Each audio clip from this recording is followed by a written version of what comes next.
Gotta say it, the relationship between the press and the White House sucks. Sorry, but that is the truth. Here is a moment that really captures the state of play. Frankly, I think my credibility is probably higher than the media's. And I think that in large part, that's because you guys spend more of your time focused on attacking the president instead of reporting the news. I think that if you spent a little bit more time reporting the news instead of trying to tear me down, you might actually see that we're working hard trying to provide you good information and trying to provide that same good information to the American people. All right, so where are we now? We're frozen over that 2016 Trump Tower meeting. The media can't stop asking about the obvious truth abuse. The White House hasn't given an inch. Well, tonight we have a unique opportunity to get past this moment.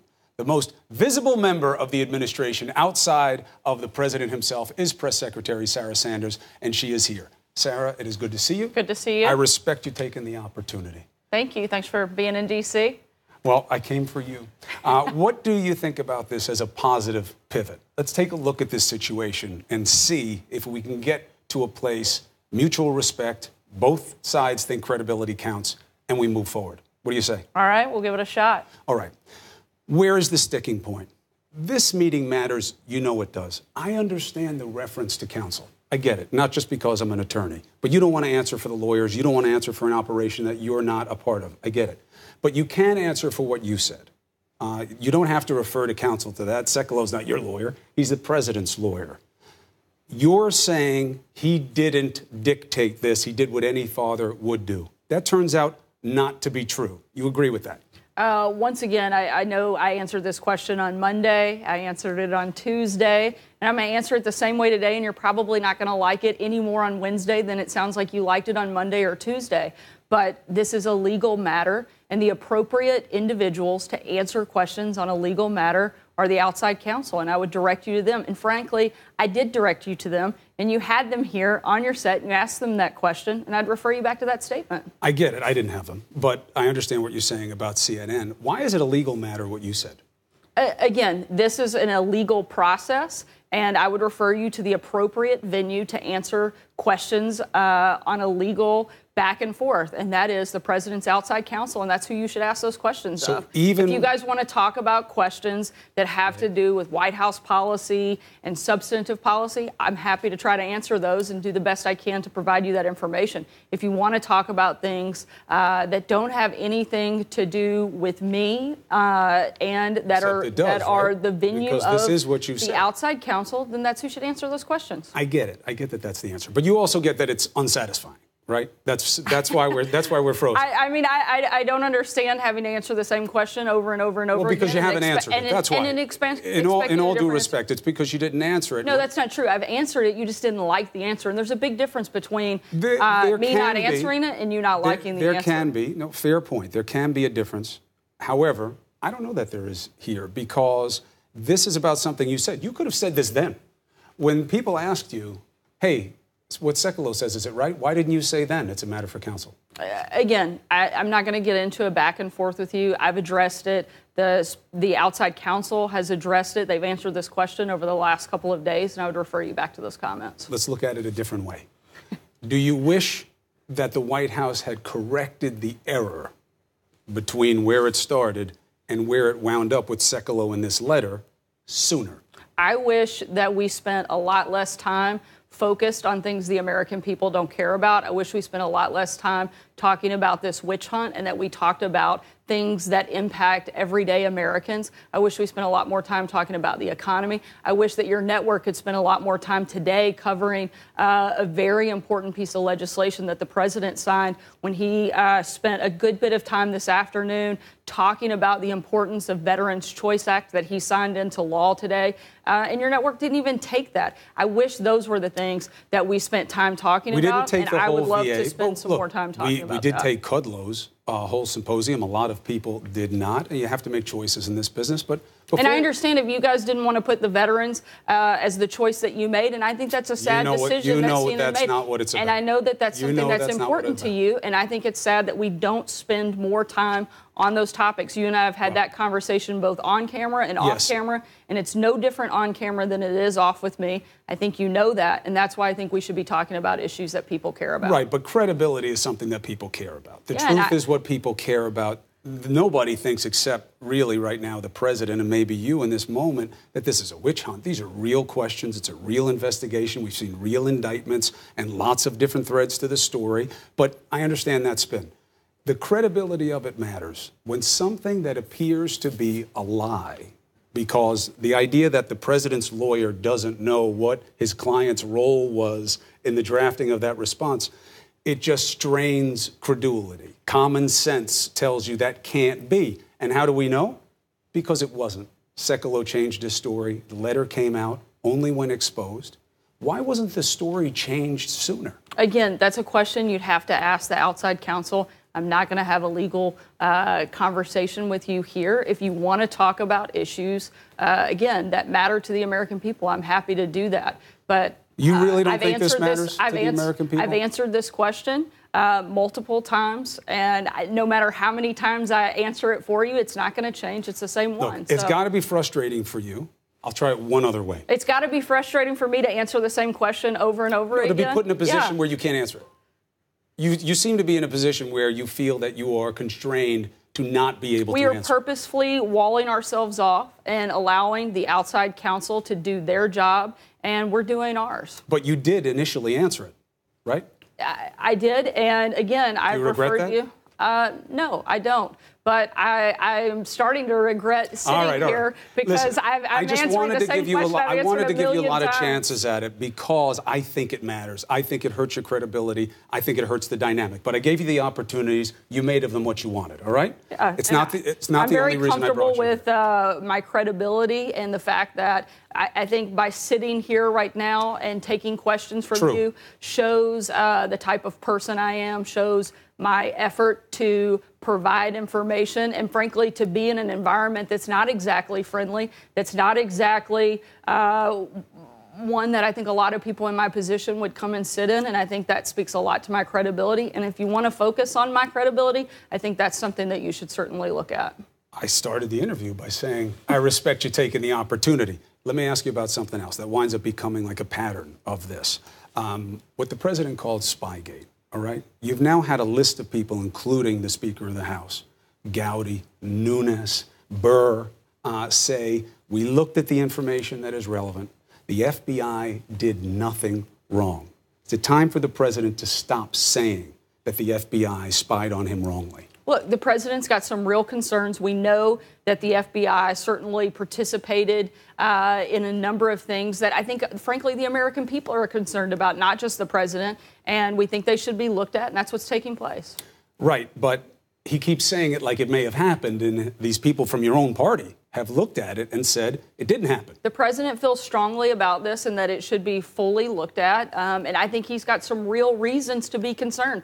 There's no question that there was a lot of foul play that went on in the FBI. We've seen evidence of that, and certainly, people were fired over the inappropriate actions that they took while they were at the FBI, and certainly the president has a right to be concerned about that. Nothing connected to what he says, though, about spying. That's why I'm just saying, why don't you drop that and move on to another area where you don't know the facts? Chris, there have been a lot of reports that have that raised a lot of cause for concern. The president's asking that those be looked at. Look, there's been nothing, literally nothing, that has come out of the year-and-a-half-long witch hunt that you guys have been on, yet everybody wants to spend plenty of time focused on that. Why do you the keep president's calling simply asking that this be looked into as well. I'll ask you a third time. I don't know why you keep calling it that. Bob Mueller's one of the most respected people in your party. Because he's a decorated veteran. Everybody stood up and cheered when he got this job. I'm glad you guys want to mention the veterans now, but you didn't want to cover it when we were actually providing. Have I ever taken a cheap shot at you? Why would you say that we don't support the veterans? That's not what I said. I said you were the guys who decided not to invite one of the biggest veterans groups who was in favor of the choice bill to the ceremony today, the IAVA, one of the largest populations, just because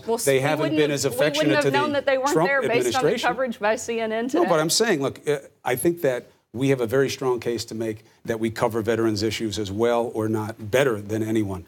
I don't think we need a cheap shot. I ask you the questions, you answer them the way you want. The spying, I laid it out there for why I would think that it's time to let it go when your own people say so. You had a shot at that. Let me ask you about the economy in the first 500 days. That was a priority for you in coming on. What do you believe the case is for the American people as we enter the midterms, that if you look at the first 500 days, winning? Absolutely. The economy, without question, is one of, I think, the president's signature moments in the first 500 days. Over 3 million jobs have been created. Certainly the fact that unemployment is at the lowest that it's been in decades. Multiple people have said that we have the strongest economy that we've had since World War II. We now have more jobs available than we have people looking for them. No one can argue the fact that the economy is in a better place under this president and under his leadership, in large part due to the Tax Cuts and Jobs Act that he helped orchestrate and get through Congress, and also the massive deregulation and just the environment that he has created for businesses to want to go out, grow their companies, hire people, and not just hire them, but pay them good wages. We are in one of the best moments that we could possibly have economically, and it's a huge success for this president. A couple of questions about the at what cost of the growth. The tax bill was fundamental, according to the administration and certain economists, for juicing the economy. And I don't mean that in a cynical way. But it did come at a cost, because you have a deficit that we haven't seen in a long, long time. 2017, I think it was $666 billion, the number of the beast, much up from 2016, which was the last year you weren't responsible for. The estimates go up from there. Trump was so strong on being anti-deficit when he campaigned. Your party is so strong on being anti-deficit. Why balloon it now? Look, the president's working hard. That's one of the reasons that he's so emphatically focused on fixing the trade deficit that we have across the globe. He's making sure that we're protecting American workers and that we're putting more money back into Americans' pockets and that we're not allowing countries to rip us off anymore. The president's the first person in a long time to stand up to countries like China and say, not anymore, not on my watch. We're closing that gap. We're bringing the wealth back into the United States. Look, we've grown $7 trillion. $7 trillion in wealth here in this country under this president. The deficit wasn't created in a day. It's not going to be fixed in a day. But the president is certainly focused on reducing that. One of the big problems we had is the fact that previous administrations had let our military just drop down. And they had to have a huge surge in military funding and spending to rebuild our military and make sure that the president did his number one job, which is to protect the people across this country. And he did that by making sure our military was fully funded. And he did that by going off of what General Mattis and the folks at DOD said had to be done in order to put our military in the place it needed to be. But the growth of the economy winds up being countered and mitigated to a certain point by the deficit. And you mentioned... I certainly don't think that you can take away the strength of the economy because of the deficit. Don't get me wrong. That's fundamental economics. We want to fix that, and we're doing everything we can, but you can't take away the fact that this president has strengthened our economy and made it infinitely better. Ask any economist, ask any individual in this country, are they doing better under President Trump or better under President Obama? And I can tell you, based on the economy and the strength and the growth and the breaking down of barriers that this president has provided, they're better off under President Trump. Well, certainly people will say that, and some will not. That's what elections are about. You mentioned tariffs. There's an argument to be made that what people may have gotten back in their pocket from the tax cuts may be erased by the higher prices they're going to pay because of these tariffs. What about that? We don't think so. The president is focused on making sure we get good trade deals and not continue to be ripped off by other countries. We have countries like China, where we have a $500 billion trade imbalance, and that has to be closed. That the gap problem has is to be clear. addressed. Whether this is the right solution. We can't continue to ignore it. And the president is focused on fixing the problem, and that's exactly what he's going to do. Thankfully, he's the best negotiator at the table, and we're very confident in his ability to get the deal that we need to make sure we close those gaps. Just interviewed Chuck Schumer. It'll be on after you. He says that the president is a terrible deal maker, and one of his examples is, look at the economy right now. You have more jobs than you do have people, and yet the president said in the immigration negotiation he wanted to cut legal immigration in half. Why would you cut legal immigration if you need more workers? Chuck Schumer is probably the only person in America that could find something wrong with a booming economy that's going on in this country right now. It's but that's funny. a good point about why you're cutting the workforce. Schumer's been on so many different sides of the issue. He was against the Iran deal until the president became the president and got rid of it. What about this one? I missed the last part of... Well, I'll say it again. Yeah. The idea that you want to cut legal immigration in half when you need more workers... Why would you do that? Nobody here is against legal immigration. The president wants a system that works. He's tired of kicking the can down the road. We want to close loopholes. We want to secure the border. There's nothing wrong with that. Those are good things. But cutting it in half means you're going to starve yourself of workers. Chuck Schumer should quit playing political games and do his job. He has done nothing. Look, the Democrats no longer have a message. That's why they continue to drop in numbers, and the president continues to go up, because he's actually doing things to help the American people, and he's solving problems. Democrats are going to have to decide at some point, and they should decide it soon, do they hate this president more than they love this country? Because right now, all they do is attack the president. They offer nothing. They have no solutions, and they have no message. And there's a reason that they're not going to do well in November, and that's it. They say they attack the president because they love the country. But again, that's what elections are for. I can't imagine why attacking a president that has strengthened our economy, built better foreign relations, put national security back on the forefront, and made America respected again, made us feared again by and friends of our allies. I find it laughable that Chuck Schumer would find things wrong with the way that the direction of the country is going right now. He's not alone in that. You got members of your own party who are against you on tariffs and other bills right now, so it's a little bit of a mixed bag. Let's go back to you. Let's end where we started. Are you enjoying your job? I am, and even in moments when I come on CNN, because I love our country, I think the president's doing a tremendous job, and we are, I think, moving the ball down the field in a way that it hasn't been done in a long time. And are you okay with how you're doing it? I mean, I think things are going pretty well. Again, I think that the country is moving in the right direction, and it's doing that under the president's leadership, and I'm proud to be a part of that. And I think some really great things have happened over these first 500 days, and I think a lot of great things are going to take place over the next 6.5 years. Do you believe that this is sustainable, this dynamic where we come at you with questions about what's true and what isn't, and those questions don't get answered? Do you think that by saying we stink, that we don't like veterans, that we are bad for America, the president says that we're enemies of America, do you think that that works for you long term?